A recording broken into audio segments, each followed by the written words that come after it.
آج جو ٹاپک لے کر آیا ہوں وہ ہے قربانی کے مسائل۔ آئیے سب سے پہلے یہ دیکھتے ہیں کہ قربانی سنت ہے یا واجب ہے۔ قربانی بعض حضرات نے کہا ہے کہ قربانی واجب ہے اور بعض حضرات نے کہا کہ قربانی سنت ہے، لیکن اصل جو حقیقت ہے قربانی سنت ہے۔ قربانی واجب کہنے والوں کے دلائل یہ ہیں، جیسے کہ اللہ تبارک و تعالیٰ نے قرآن کریم میں فرمایا فَصَلِّ لِرَبِّكَ وَانْحَرْ، اے نبی اپنے رب کے لیے قربانی کیجئے، نماز پڑھیے۔ وَانْحَرْ، یہاں اس آیت کریمہ سے واجب کہنے والے استدلال یہ کرتے ہیں کہ اللہ تعالیٰ نے یہاں فعل امر کا صیغہ استعمال کیا ہے، اور امر جو ہے وجوب پر دلالت کرتا ہے، اس لیے قربانی واجب ہے۔ لیکن اللہ تعالیٰ نے یہاں جو امر کا صیغہ استعمال کیا ہے یہ امر وجوبی نہیں ہے بلکہ استحبابی ہے، اور ان حدیث سے یہ استدلال کرتے ہیں کہ قربانی واجب ہے، جیسے کہ روایت اس طرح سے ہے ان ابی ہریرہ رضی اللہ عنہ ان رسول اللہ صلی اللہ علیہ وسلم قال من کان لہ سعۃ ولم یضحی فلا یقربن مصلانا، جو شخص قربانی کرنے کی طاقت رکھتا ہو اور وہ قربانی نہ کرے تو ہمارے عیدگاہ کے قریب نہ آئے۔ یعنی اس حدیث کے اندر اللہ کے پیارے نبی جناب محمد رسول اللہ صلی اللہ علیہ وسلم نے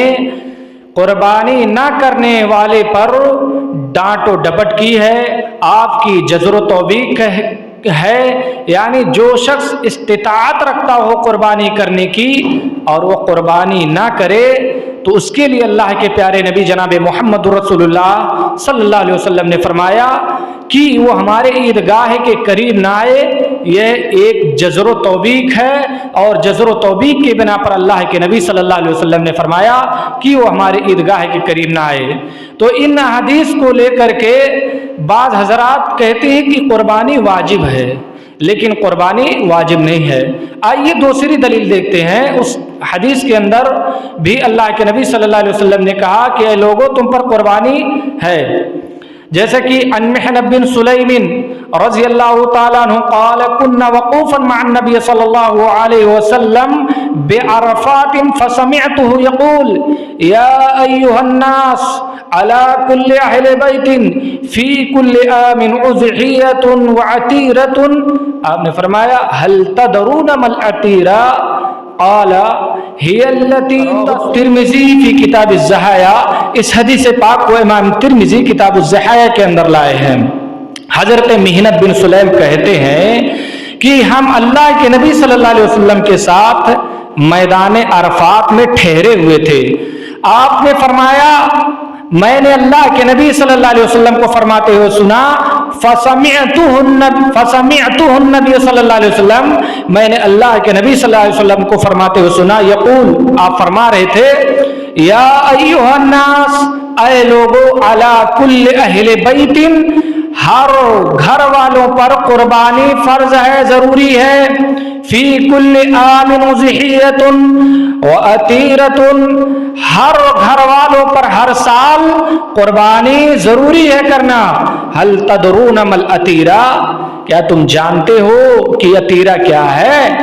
قال هی التی تسمونها الرجبیہ، یہ رجبیہ ہے، اس کا نام رجبیہ، جسے تم رجبیہ کا نام دیتے ہو، یہی عتیرہ ہے۔ اس حدیث پاک کے اندر لوگ اس حدیث سے اخذ کرتے ہوئے لوگ کہتے ہیں کہ اللہ کے نبی صلی اللہ علیہ وسلم نے یہاں تاکیداً حکم دیا ہے کہ قربانی کرنا یہ ضروری ہے، لازم ہے۔ اس سے علی کل اہل بیت کے جملے سے لوگ یہ استدلال کرتے ہیں کہ قربانی واجب ہے، حالانکہ قربانی واجب نہیں بلکہ سنت ہے۔ دوسری سنت کہنے والوں کے بھی دلائل ہم بیان کریں گے اور راجح مسلک بھی بیان کریں گے کہ قربانی واجب ہے یا سنت ہے۔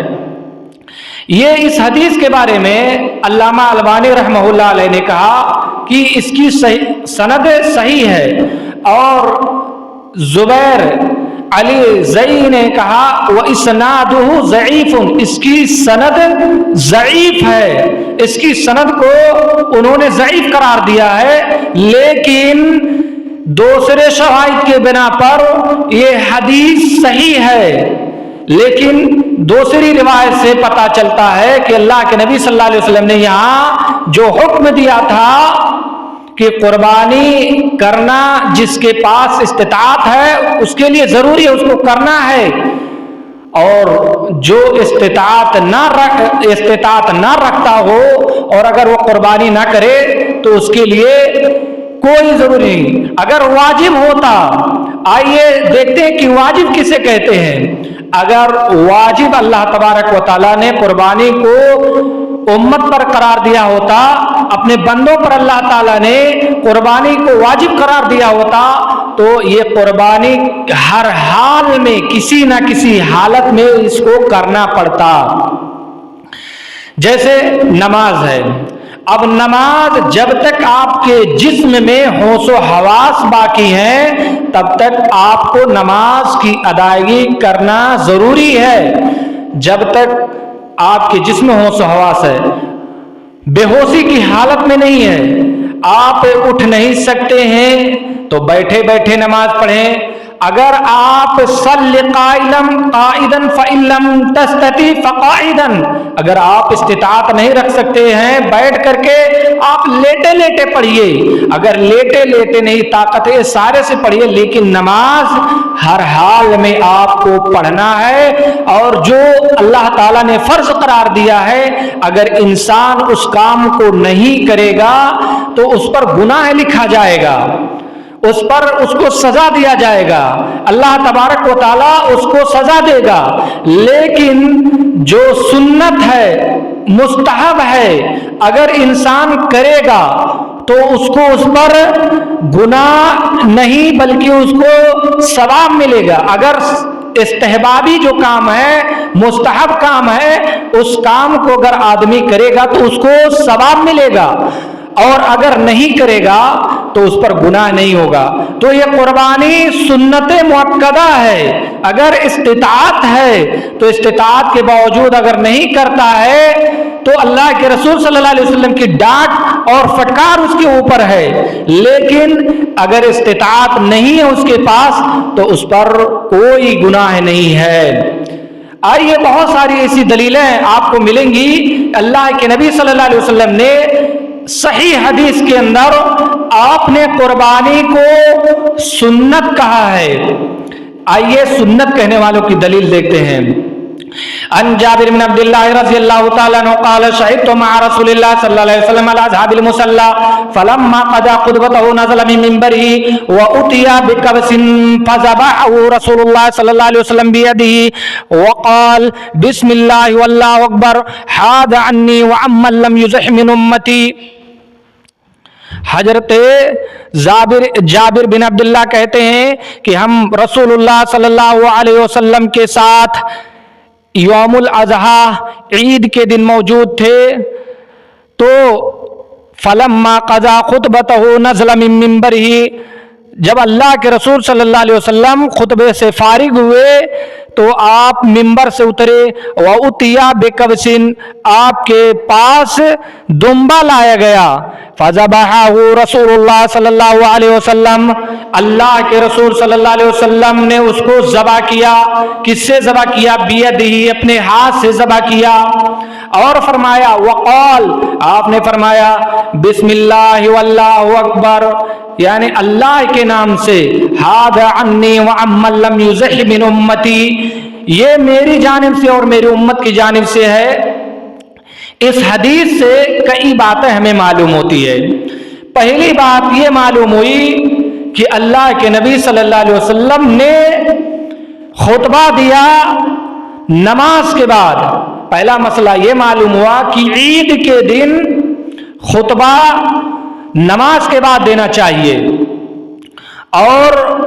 جمعہ کے دن خطبہ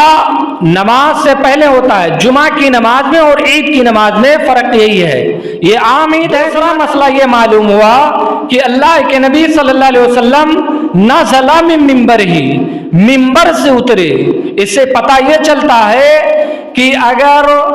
عید کے دن منبر پر خطبہ دیا جائے تو یہ بھی جائز اور درست ہے۔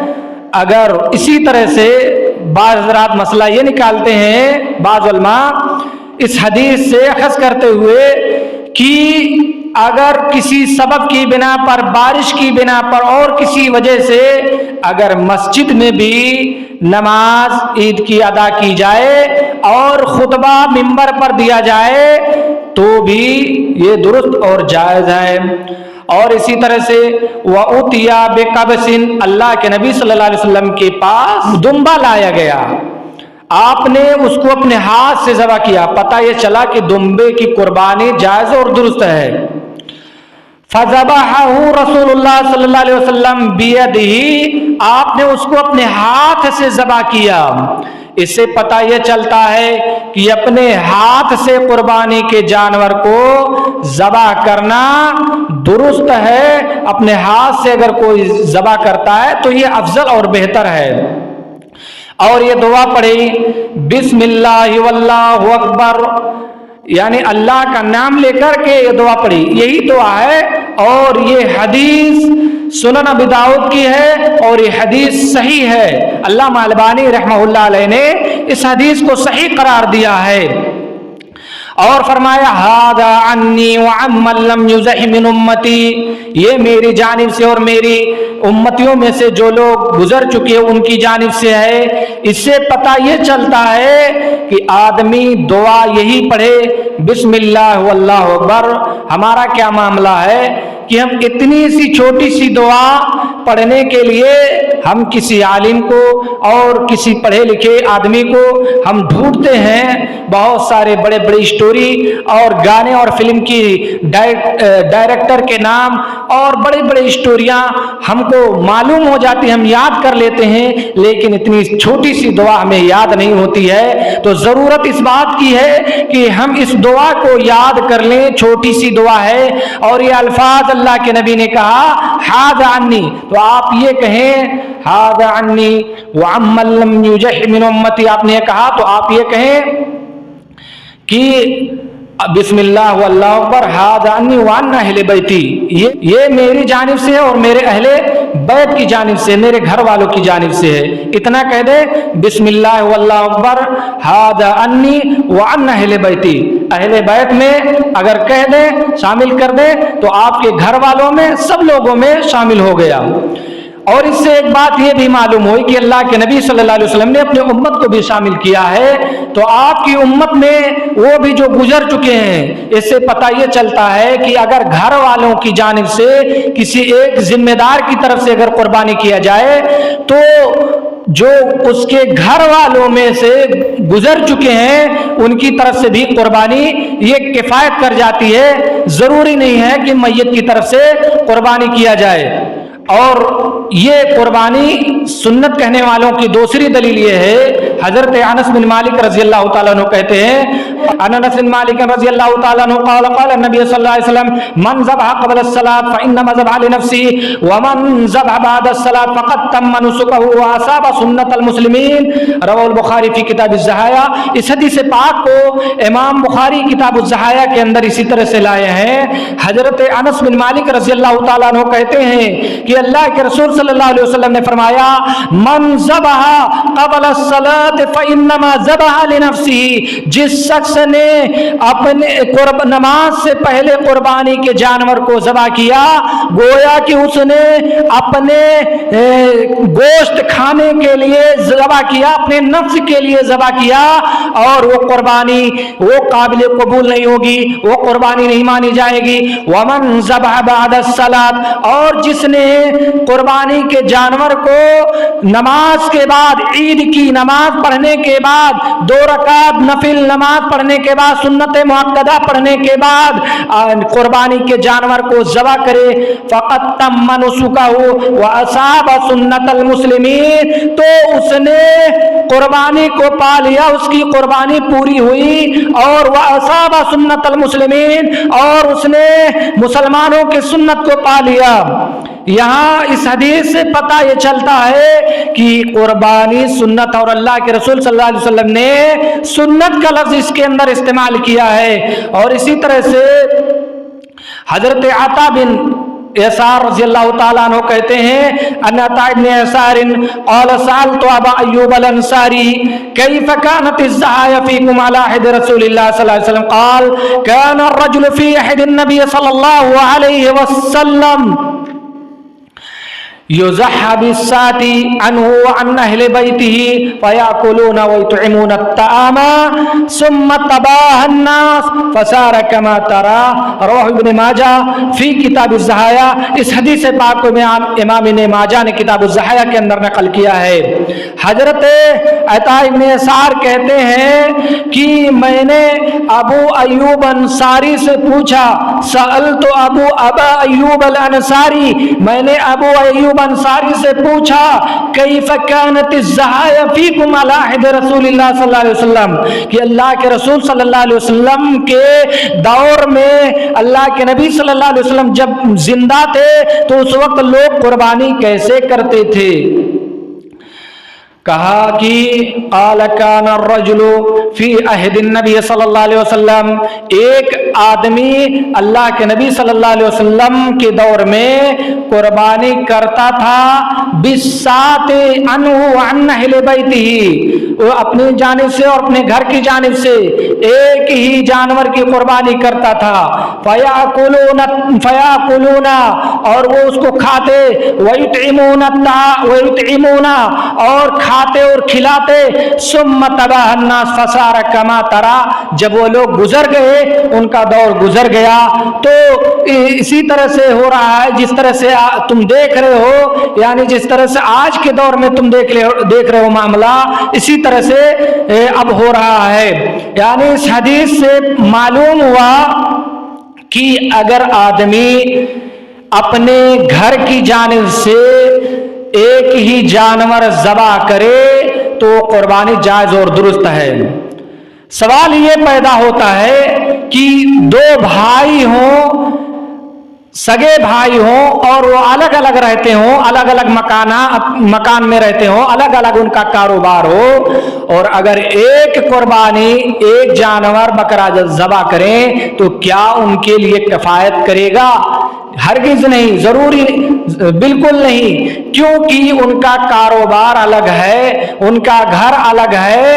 اگر ایک ہی میں شامل ہے، ایک ہی ماں باپ سے ہیں، ایک ہی گھر میں ہے، جوائنٹ فیملی ہے، گھر میں ہے، اور ایک ہی میں سب کا کاروبار ہو رہا ہے، تو ایک ہی قربانی ان کے لیے کفایت کر جائے گا۔ لیکن اگر دونوں الگ الگ ہیں، دونوں الگ الگ کاروبار کر رہے ہیں، دونوں کا الگ الگ گھر ہے، تو ان کے لیے ضروری یہ ہے کہ وہ دونوں الگ الگ ایک جانور کی قربانی کریں۔ جانور کیسا ہونا چاہیے؟ اب سوال یہ پیدا ہوتا ہے کہ قربانی کا جانور ہم خرید رہے ہیں تو قربانی کا جانور کیسا ہونا چاہیے؟ قربانی کا جانور مسنہ ہونا چاہیے۔ بعض لوگوں نے جو ہے مسنہ کی 2 تعریف کی ہے۔ ایک تعریف یہ کی ہے جس کے دودھ کے دانت گر چکے ہوں اور وہ نکل آئے ہوں، اور دوسری تعریف یہ کی ہے کہ وہ جو ہے جو 1 برس کا اور دوسرے میں لگا ہو، اور ججا ایسا دمبا جو 6 مہینہ کا ہو اگر 7ویں میں لگا ہو، یعنی اگر دمبا ہے 6 مہینے کا ہے، جزا ہو تو اس کی بھی قربانی کر سکتے ہیں۔ حضرت جابر بن عبداللہ سے روایت ہے، وہ بیان کرتے ہیں کہ اللہ کے رسول صلی اللہ علیہ وسلم نے فرمایا قال قال رسول اللہ صلی اللہ علیہ وسلم لا تذبحوا الا مسنۃ الا ان يعصر علیکم فتذبحوا جزعۃ من الزان، کہ تم جانور کو ذبح نہ کرو کہ اللہ کی وہ مسنہ ہو، یعنی مسنہ کا مطلب یہ ہے کہ دانتا ہو، اس کے دودھ کے دانت گر چکے ہوں، اس کے دانت نیا دانت نکل چکا ہو تو اس کی قربانی کریں۔ اور اسی طرح سے کچھ ایسے جانور ہیں جن کی قربانی کرنا جائز اور درست نہیں ہے، جیسے کہ اللہ کے نبی صلی اللہ علیہ وسلم نے فرمایا اربع لا تجوز فی الاضاحی، کہ تم 4 قسم کی جانور کی قربانی نہیں کر سکتے ہو، 4 قسم کے جانور کی قربانی کرنا منع ہے۔ آپ نے فرمایا الاوراء بین عورها، یعنی وہ کانا ہو اور اس کا کانا پن ظاہر ہو، والمریضۃ بین مرضها، اور ایسا مریض ہو کہ اس کی بیماری ظاہر ہو، والارجاء بین ضلعها، اور وہ لنگڑا ہو اور اس کی لنگڑا پن ظاہر ہو، والکثیر التی لا تنقی، اور ایسا کمزور اور لاغر ہو کہ اس کے اندر گودا نہ ہو۔ قال قلت فانی اکرہ ان یکون فی السن، اور میں یہ ناپسند کرتا ہوں کہ اس کے دانت کے اندر جو ہے نقص ہو۔ قال ما کرہت فدعہ ولا تحرمہ علی احد، کہ تو اس کو چھوڑ دے اور تیرے لیے جائز نہیں ہے، تو کون ہوتا ہے اس کو کراہت سمجھنے والا۔ اسی طرح سے اونٹ اور گائے کی بھی قربانی جائز اور درست ہے۔ اگر اونٹ میں 10 آدمی شامل ہوں گے اور گائے میں 7 تو اس کی قربانی ہو جائے گی۔ اس سے پتہ یہ چلتا ہے کہ اونٹ میں 10 آدمی شامل ہوں گے اور گائے میں جو ہے 7 آدمی شامل ہوں گے۔ اسی طرح سے ایک مسئلہ یہ بھی ہے کہ قربانی کا گوشت کتنے دن تک ہم جو ہے رکھ سکتے ہیں۔ تو قربانی کا گوشت جو ہے 3 دن سے زیادہ بھی ہم رکھ سکتے ہیں، جیسا کہ اللہ کے نبی صلی اللہ علیہ وسلم کے دور میں کچھ لوگ دیہاتی لوگ اللہ کے رسول صلی اللہ علیہ وسلم کے دور میں آئے تھے، تو آپ نے اس کے لیے آپ نے کچھ دن کے لیے آپ نے صحابہ کو منع کر دیا تھا کہ تم لوگ کچھ گوشت اپنے لیے جمع کر لو اور بقیہ تقسیم کر دو، جیسے کہ حضرت عبداللہ بن واقد کہتے ہیں کہ نہا رسول اللہ صلی اللہ علیہ وسلم، اللہ کے رسول صلی اللہ علیہ وسلم نے ہمیں جو ہے قربانی کے گوشت کو کھانے سے منع کیا تھا بعد 3 دن، یعنی 3 دن سے زیادہ۔ قال عبداللہ بن ابی بکر، عبداللہ بن بکر نے کہا فذکرت ذلک لعمرہ، میں نے اس بات کو عمرہ کے سامنے ذکر کیا، عمرہ سے ذکر کیا۔ فقال صدقہ، تو انہوں نے کہا کہ آپ نے سچ کہا، میں نے حضرت عائشہ کو فرماتے ہوئے سنا ہے تقول دف اہل ابیات من اہل البادیہ حضرت الاضحی، کہ دیہاتی لوگ اللہ کے نبی صلی اللہ علیہ وسلم کے پاس آئے، اللہ کے نبی صلی اللہ علیہ وسلم کے زمانے میں آئے اور اللہ کے رسول صلی اللہ علیہ وسلم کے پاس اپنی مجبوریوں کا ذکر کیا، تو آپ نے صحابہ سے فرمایا ادخروا ثلاثا، تم لوگ 3 دن کے لیے ذخیرہ کر لو، ثم تصدقوا، پھر تم صدقہ کر دو، بما بقیا، جو باقی ہو، فلما کان بعد ذلک، جب یہ بات یعنی گزر گیا، یہ وقت گزر گیا اور لوگوں کے حالتیں تبدیل ہو گئی، لوگوں کے حالتیں بدل گئی، قالوا یا رسول اللہ، لوگ اللہ کے رسول کے پاس آئے اور کہا ان الناس یتخذون الاسقیاء، اے اللہ کے رسول لوگوں نے تو مسکیزہ بنا رکھا ہے، لوگوں نے تو مسکیزہ بنا رکھا ہے، من ضحایاہم، اپنی قربانی کے جانور سے، یعنی اس کے چمڑوں سے۔ اے اللہ کے رسول صلی اللہ علیہ وسلم، آپ نے ہمیں منع کیا تھا، آپ نے ہمیں قربانی کے جانور کو 3 دن سے زیادہ کھانے سے، رکھنے سے، ذخیرہ کرنے سے منع کیا تھا، اے اللہ کے رسول صلی اللہ علیہ وسلم۔ تو آپ نے فرمایا فقال انما نهيتكم من اجل الدافع، میں نے ان دیہاتیوں کی وجہ سے آپ کو منع کیا تھا، فَقُولُوا الَّتِي دَفَّتْ، جو دیہاتی آئے تھے، فَقُولُوا وَادَّخِرُوا وَتَصَدَّقُوا، تو تم کھاؤ اور پیو اور کھلاؤ، لوگوں کو بھی کھلاؤ۔ آپ نے اس سے منع کیا تھا، لیکن آپ نے پھر بعد میں لوگوں کو حکم دیا کہ تم کھاؤ اور کھلاؤ۔ اسی طرح سے جانور کے ساتھ ایک مسئلہ یہ بھی ہے کہ اگر ہم جانور ذبح کرنے جا رہے ہیں تو جانور کے ساتھ احسان کرنا چاہیے، یعنی جانور کے سامنے چھری کو تیز نہیں کرنا چاہیے، ہم چھری کو چھپا کر کے ہم اس کو جو ہے تیز کریں اور ایک دم تیز ہونا چاہیے۔ اور اس قربانی، یہ جو قربانی ہم کر رہے ہیں، اس میں جو ہے ہمارے لیے ہمارے دل کے اندر خلوص للہیت ہونی چاہیے۔ قربانی ہم جو کر رہے ہیں، اس قربانی میں ہماری نیت درست ہونی چاہیے۔ اگر اس قربانی میں کرنے میں اگر ہم جانور بڑے سے بڑا، زیادہ سے زیادہ مہنگا اگر جانور ہم ذبح کر رہے ہیں اور اگر اس کے اندر ہمارے دلوں کے اندر خلوص للہیت نہیں ہے، تقویٰ نہیں ہے، پرہیزگاری نہیں ہے، اللہ کا خوف نہیں ہے، تو یہ قربانی ہمارے چہرے پر مار دی جائے گی، اللہ کے وہاں کوئی قابل قبول نہیں ہوگی، کیونکہ اللہ تبارک و تعالی ہمارے دلوں کو دیکھتا ہے، اللہ تبارک و تعالی ہمارے دل کو دیکھتا ہے، ہمارے دلوں کی نیت کو دیکھتا ہے۔ وہاں اللہ رب العالمین تک گوشت کو نہیں پہنچتا، نہ خون پہنچتا ہے، بلکہ یہ تقویٰ پہنچتا ہے۔ اللہ کے نبی صلی اللہ علیہ وسلم نے فرمایا ان اللہ لا ينظر الى صورکم واموالکم ولکن ينظر الى قلوبکم، اللہ تمہارے دلوں کو دیکھتا ہے، اللہ تمہاری مالداری کو نہیں دیکھتا ہے۔ ان اللہ لا ينظر الى صورکم، اللہ تمہارے چہروں کو نہیں دیکھتا ہے،